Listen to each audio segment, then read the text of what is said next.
Terima kasih pemirsa, Anda masih bersama kami di Semangat Siang Indonesia. Indonesia harus semangat. Harus semangat karena kita sedang membahas hal yang sedang viral di media sosial dan membincangkannya nggak asal-asalan dari berbagai sudut pandang bersama narasumber yang berkompeten di bidangnya.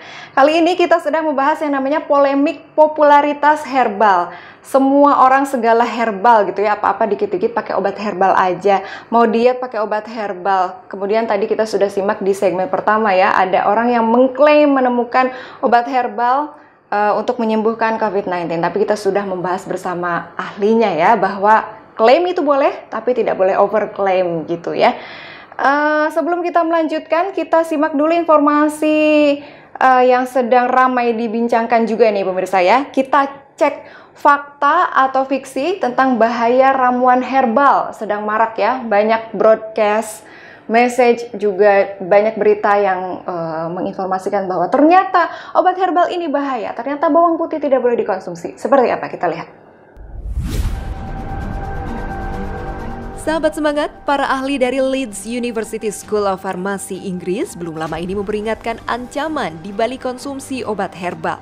Mereka menyatakan konsumsi obat herbal bisa menimbulkan masalah kesehatan yang cukup serius. Pasalnya, kebanyakan obat herbal yang dijual di pasaran tak mencantumkan tanda peringatan keamanan seperti tanggal kadaluarsa dan efek samping.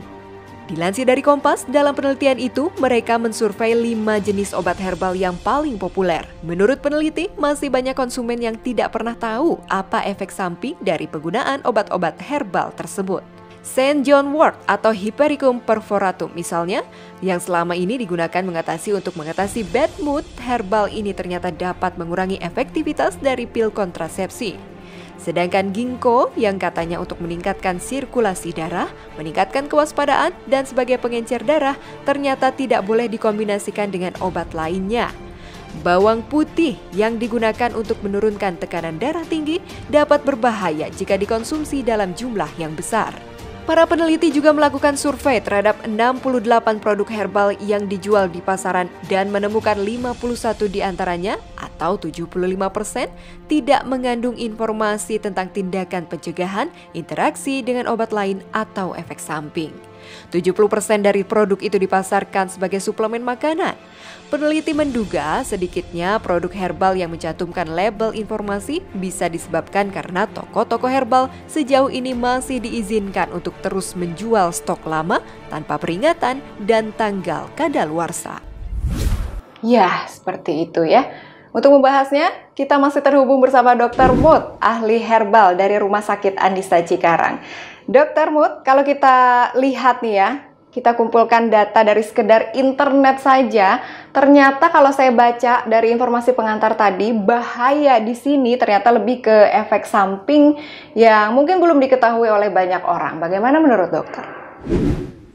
Jadi walaupun herbal ya, kalau misalnya kita tidak mengkonsumsinya tidak bijak ya, artinya berlebihan atau misalnya kita tidak tahu pasti khasiatnya apa, memang efek herbal pun juga memiliki efek samping walaupun memang dia relatif minim ya dibandingkan dengan obat kimia atau seperti itu. Tetapi kalau misalnya herbal pun memiliki artinya tiap individu itu tidak sama ya, misalnya dia taruhlah misalnya kita sebut jahe.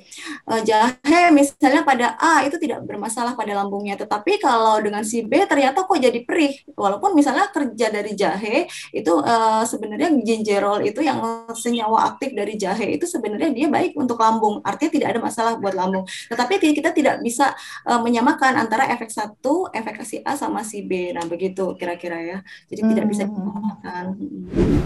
Baik, jadi bisa dikatakan bahaya jika satu tergantung pada individunya, kemudian dua, ada lagi dok? Yang kedua misalnya orang tersebut yang mengkonsumsi tersebut mengkonsumsi obat kimia, misalnya contohnya begini, bawang putih ya, kita mengkonsumsi bawang putih. Nah, tetapi orang tersebut sedang mengkonsumsi obat pengencer darah. Nah, itu jadi efek herbal itu bisa sinergis dengan obat kimia atau dia malah berlawanan kerjanya atau malah meningkatkan efeknya. Jadi bawang putih itu kan memiliki efek sebagai pengencer darah ya, dan memang itu yang diambil manfaatnya gitu agar peredaran darah lancar. Tetapi kalau misalnya orang tersebut juga mengkonsumsi mengkonsumsi taruhlah aspirin ya. Nah, itu kan tentu meningkatkan efek perdarahannya. Jadi memang harus segala sesuatunya harus dikomunikasikan dengan dokter yang merawat jika sedang mengkonsumsi obat-obatan tertentu begitu. Sejauh ini dokter pernah ada kasus serupa nggak? Misalnya ada pasien yang mengeluhkan habis makan ramuan herbal apa, ternyata mengeluhkan ada keluhan medis apa, seperti itu dokter, ada tidak? Ya, pernah sekali dua kali ya mungkin saya mendapati pasien dengan konsumsi kayu manis ya waktu itu. Jadi beliau itu penderita diabetes. Jadi datang ke saya, dok kok saya habis minum infus water ya, isinya kayu manis. Oh saya jadi lemas ya dok gitu. Saya tanya ibu, kebetulan memang saya udah tahu riwayatnya beliau ada diabetes. Ibu bagaimana cara minumnya gitu? Oh ternyata pagi minum kayu manis kemudian diikuti oleh obat yang biasa dikonsumsi begitu ya. Nah saya bilang kayu manis itu memang bagus ya untuk apa namanya untuk badan kita. Tetapi kalau misalnya ibu apa namanya mengkonsumsi obat penurun gula juga kayu manis itu memiliki efek juga penurun gula, jadi mungkin lemesnya juga karena gulanya terlalu rendah gitu. Jadi kalau saran saya pada saat itu mungkin dijarak bisa 2 jam atau di stop untuk kayu manisnya. Jadi lanjutkan dulu obat dokternya, baru nanti dikomunikasikan dengan dokter yang merawat begitu. Begitu ya. Kayu manis, selain kayu manis ada lagi nggak dok? Biar kita catat nih ya, ternyata kayu manis tidak boleh dimakan dengan apa, kemudian apa dengan apa, supaya tidak kontraindikasi seperti itu dok? Lebih ke itu ya, lebih ke kayu manis waktu itu, kemudian ada yang jeruk nipis. Jadi rupanya begini, jeruk nipis memang secara penelitian, memang dia itu kan melindungi lambung sebenarnya. Jadi walaupun dia tampaknya asam ya, pada saat dia bereaksi dengan asam lambung, rupanya dia menjadi basah. Jadi sebenarnya dia tidak ada potensi untuk menyebabkan gastritis. Tetapi sekali lagi tiap individu kan berbeda ya. Jadi yang tadi nggak apa-apa, yang satunya ternyata kok menjadi perih. Nah itu juga kan tidak bisa menyamaratakan. Nah seperti itu sih sarannya waktu itu gara-gara apa jeruk nipis ya mungkin sarannya kalau misalnya memang mau mengkonsumsi jeruk nipis ya mungkin sesudah makan atau tidak usah bertahap lah ya seperempat atau setengah dahulu begitu. Atau misalnya memang nggak kuat dengan yang seperempat ya boleh dikurangi apa tidak sama sekali begitu. Kalau gitu gimana cara mengatasinya dokter? Apakah hanya cukup dengan menghindarinya saja atau dengan obat kimia misalnya? Yang pertama juga harus tahu apakah itu betul efek samping dari herbalnya. Yang kedua ya apa namanya harus dikomunikasikan dengan dokter dulu sebelum mengkonsumsi suatu herbal. Jadi kalau misalnya dia apa namanya mengkonsumsi obat tertentu dan mau dikombin entah itu ramuan atau obat herbal yang harus dikomunikasikan dengan dokternya. Jadi untuk meminimalkan efek samping yang terjadi seperti itu. Baik, dokter, ada saran apa untuk pemerintah Indonesia dalam membuat kebijakan terkait pengedaran ramuan herbal di Indonesia? Kalau tadi segmen pertama dokter memberikan saran kepada pengklaimnya, kalau sekarang lebih ke sudut pandang pemerintahnya, lebih baik seperti apa dokter?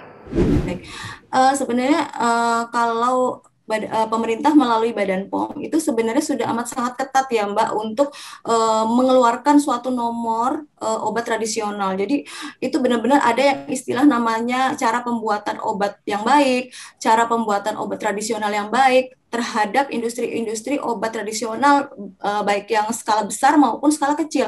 Jadi itu sebenarnya sudah sangat-sangat ketat sekali ya untuk peraturan ya kalau berbicara dengan peraturan. Kemudian Badan POM juga secara reguler itu biasanya dia terjun ke pasar untuk mengecek apakah nomor yang didaftarkan dengan yang diedarkan itu komposisinya sama. Begitu ya. Jadi untuk menghindari adanya pemalsuan produk atau ada menghindari jadi oknum-oknum pelaku industri yang nakal ya, artinya didaftarkan Badan POM dengan komposisi seperti ini sementara di pasaran berbeda begitu ya. Yang ketiga jadi seperti itu. Nah, mungkin menurut saya lebih ke arah edukasi ya terhadap masyarakatnya. Bagaimana mengedukasi masyarakat agar dapat memilih obat herbal yang aman begitu ya. Jadi edukasinya seperti itu. Mungkin lebih banyak ke edukasi. Artinya tadi bahwa dipertegas bahwa kerja obat herbal itu tidak instan. Jadi kalaupun dia instan hati-hati. Jangan dia mengandung bahan kimia obat begitu. Jadi lebih ke arah edukasi gitu. Baik, Dokter Mu, terima kasih. Kita masih akan lanjutkan bincang-bincang kita ya. Usai jeda berikut pemirsa, kita akan membahas manfaat herbal untuk diet. Wow, usai jeda berikut. Tetaplah bersama kami di Semangat Siang Indonesia. Indonesia harus semangat.